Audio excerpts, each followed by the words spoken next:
Have you ever felt like you are carrying a weight that is not even yours? Maybe it's your parents' expectations, maybe it's your partner's mood swings, or maybe it's just this constant need for your boss to say, good job. I see this every single day. We spend so much of our lives waiting for a green light from someone else just to feel worthy. But here's the thing, that waiting, it's a leak. It's a leak in your own inner vessel. So today let's talk about something I call emotional independence. Emotional independence is not a trend, it's a quiet revolution, being rooted in your own worth, no matter how someone else sees you. Now let's be clear about what this actually means. Emotional independence is not about being cold. It's not even about shutting people out. It is the ability to regulate your own emotions without getting tangled up in everyone else's. And when you don't have that, the cost is high. At work, it's look like burnout. You're overextending, overperforming just to win a little appreciation. At home, it looks like something else, a codependency cycle, where you are carrying everyone's feelings and quietly dropping your own. And you know the hardest truth I can tell you, when you make someone dependent on you just to feel okay, you haven't helped them, you have stalled them. You know, real love is not carrying someone, real love is helping them learn to carry themselves. So let's get practical. To build this kind of independence, you have to stop being a mood shifter for other people. Is what you are not absolutely not responsible for. For instance, you are not responsible for other people's feelings. You can be kind, you can be present, but how they react, that's there to process. Now, you are also not responsible for how people perceive you. Honestly, that's usually just a mirror, a reflection of how they see themselves, not you.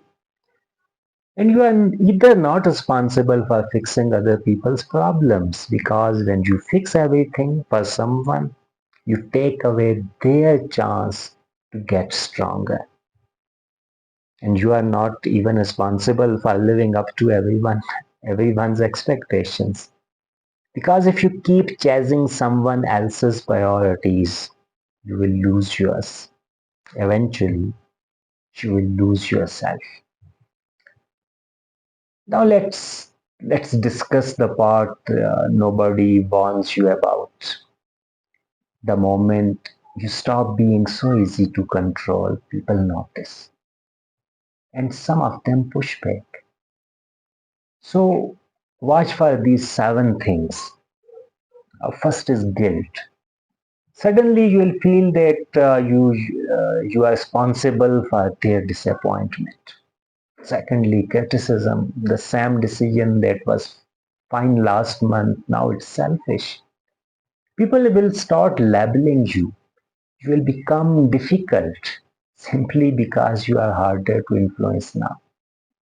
Then there are smear tactics, talking about you behind your back, trying to shape how others see you.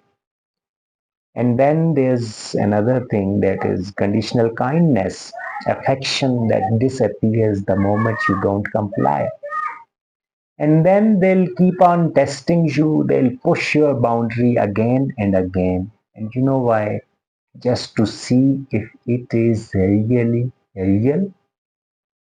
And then anger, plan anger. Because, they miss the old version of you, the one that was easier to move around. So remember this, boundaries don't create problems. They expose the ones that were already there. Okay, so how do we actually build this? How can we actually build our boundaries?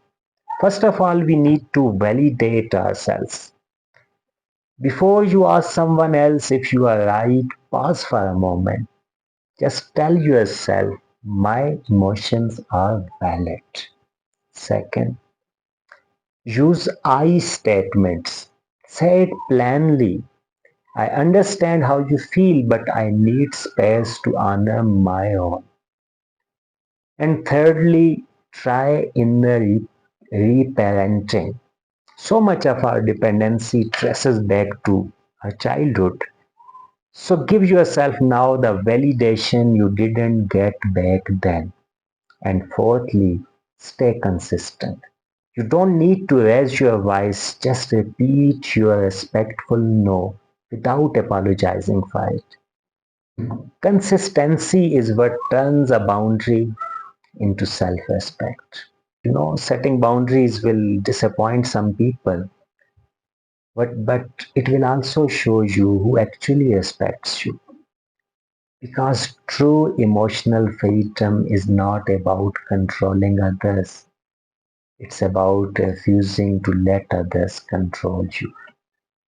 And listen, you don't have to stop meeting people. You just have to stop abandoning yourself to keep them close. So tell me, what's one boundary you have set that changed your life? Drop it in the comments. I am in your corner.